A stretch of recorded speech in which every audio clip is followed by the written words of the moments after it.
For those of you who are from the DMV area, this picture that you're looking at right now should be very familiar to you, especially if you come to this station right here, which is LaFont Plaza. It is the transfer point for the blue, the yellow, the green, and I think the orange lines and the silver line at this station. Now, the reason why I have this picture up here is because it came to my attention that unfortunately that so-called Unite the Right Part 2, which is the Part 2 to Charlottesville from last year, is still happening. Now, if y'all remember, I did a video about it about 2 months ago when it was just an announcement saying that that they were going to have some kind of white civil rights event happening in August. Well, we didn't hear much about it since then, but it has come back up, and mainly because of the story I'm bringing to you right now. So it is currently Sunday, on August 5th, and the event is supposed to be held a week from today, Sunday, August the 12th, in downtown DC, somewhere. I don't know where it is. I really don't care because I'm not going to be anywhere near that madness. But the reason why I'm bringing up the metro for this area is because there was an idea for them to have the people who were involved with this take a separate train from other people. I said, do you know how backed up the city will get if they do that?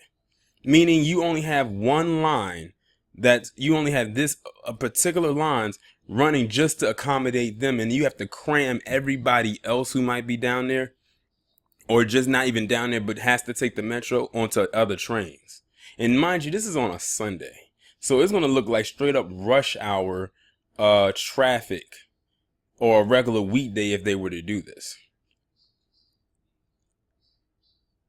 I said, why are they trying to accommodate them? I said, if they want to catch the train, they get on that thing like everybody else, or they can walk. Don't be giving them no special privileges. Now I'm going to read this article that's coming from the WTOP website, which is a news-based radio station in this area. It says Metro Board Chair backtracks on separate trains for white nationalists. One day after causing a stir with its largest union, Metro is tracking back on the idea of separate trains for white nationalists attending a rally. The Washington Post first reported that Metro is no longer considering running separate trains on August 12th for the Unite the Right protesters who are planning to use the system to travel from Vienna, Virginia to DC. For those of you who don't know, Vienna is an orange line, and that, like they said, is coming out of VA. Metro Board Chairman Jack Evans told NBC Washington that Metro will not be having a separate train or a separate car or anything separate for anybody at this event that's going to happen next Sunday. One of the plans Metro had been considering included isolating certain trains or train cars for rally attendees to separate them from other riders. Evans said on Saturday that the plan was never under consideration, but told NBC Washington Friday that we'd like to keep the groups separate. Metro's largest union said Friday that it encourages members to follow safety protocols. However, the union also suggested that it opposed the proposal. We draw the line at giving special accommodation to hate groups and hate speech. Omega Transit Union Local 689 President Jackie Jeter said in a statement. The union has declared that it will not play a role in their special accommodation.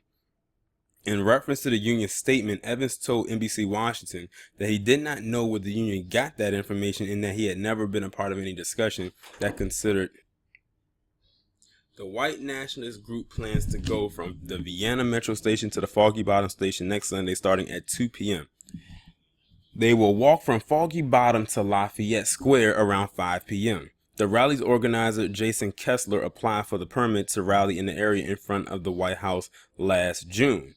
The National Park Service has subsequently received applications from several counter-protest groups such as the Metro DC Democratic Socialists of America and the Answer Coalition. DC Police, which has taken primary responsibility for the rally, have focused on keeping the Unite the Right group and its related supporters separate from counter-protesters. Just that statement alone shows you right there that they're basically going to give them protection. The rally in DC will be 1 year to the date, The deadly clash between the group and counter-protesters in Charlottesville, Virginia. Last December, Kessler had applied for a permit in Charlottesville for the 1-year mark, but the city denied his request, which led to a lawsuit that he eventually dropped. Charlottesville community members, students, and groups advocating for racial justice are planning several events to fight back against racism for the 1-year anniversary. Listen, all I'm saying is this. If you are black, do not, I repeat, do not engage. I just gave you the location where they're going to be at. They're going to be in front of the White House. Let me go back and make sure that that thing said the White House and not the Capitol. I think it did say the White House. So please do not go anywhere near that location. I'm not saying that you have to go, you have to stay at home and just barricade yourself inside. Because let's be real here, they ain't coming nowhere near the Southeast. In the Capitol, in the White House is not near Southeast. So y'all are good on that aspect. Just do not engage them. Don't go there and start anything with them, because I would hate that to turn on the news and see any of that. My only thing is, where I work at, I might see some of them, but I probably won't know who they are because they probably won't wear certain attire. So they'll try to blend in. But even then, I'll still keep my distance. Y'all let me know what you think down in the comments. Like, share, subscribe. The links to the PayPal and Patreon will be down below. I'll talk to you in the next one.